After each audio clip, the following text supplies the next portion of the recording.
Okay, ladies and gentlemen, whenever I tell my mom I'm going on vacation and going on a road trip, she agonizes over it. She loses sleep over it. Why? She always tells me, unlike your brothers and sisters,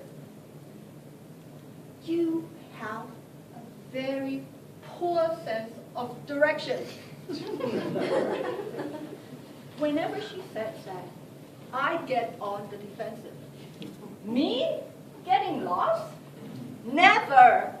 No way! Only men get lost. It's a privilege! I am from Venus, not from Mars. But the truth is, I do get lost. Quite a bit. Not only in the wilderness, but also in the city. But getting lost has its benefits.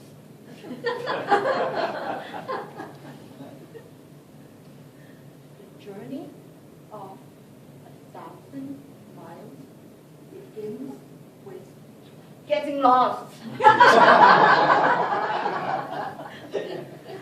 You never know.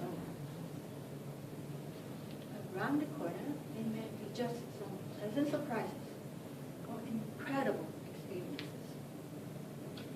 My mother's worry started some 20 years ago when I immigrated to Vancouver with my parents.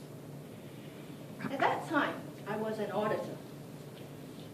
It was very difficult trying to get a transfer from the Hong Kong office, where I worked, to the Vancouver office during the recession time. But I wanted to continue to work as an auditor, so I sent out applications all over Vancouver. I also sent out applications to companies outside of the greater Vancouver area. One of those companies was in Port Nelson, BC.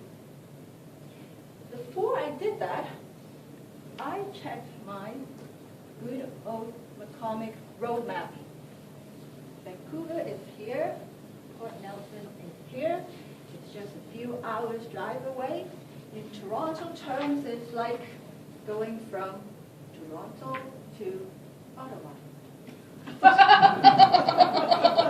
A few weeks after I sent out the application, I got a call. I was invited to an interview. I was told that a staff member from the company was coming to Vancouver for a visit, for vacation, and she would bring me the ticket. It wasn't a train ticket. It was an air ticket. An air ticket 20 years ago. When I got it and looked at it, it cost more than $1,000. The price tag was high. I read it and it said, departing from Vancouver, stop over in Prince George, stop over in Fort St. John, arriving in Fort Nelson.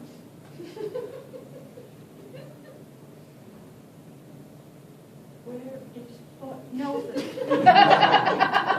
I consulted again my trustworthy McCormick roadmap. Fort Nelson is more than 1,000 kilometers away from Vancouver.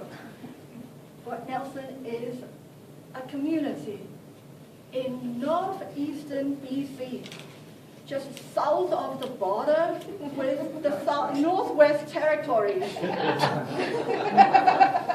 At that time, Fort Nelson boasted of a population of 3,000 residents. There was one major road running across town.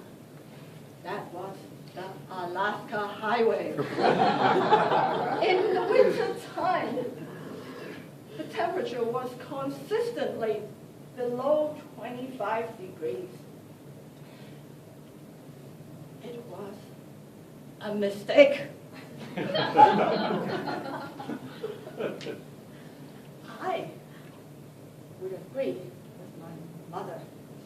She was partially right. At times, I did get lost, but I never lost direction. The journey of 1,000 kilometers started with a single spelling mistake. But, as they say, all that well ends well. In the following few years, I was able to travel to other northern townships and work in Arctic communities, experiencing not only the polar cold weather, but also the magnificent northern lights. Getting lost was an adventure for me. Ladies and gentlemen, I say, go get lost and experience life to the fullest.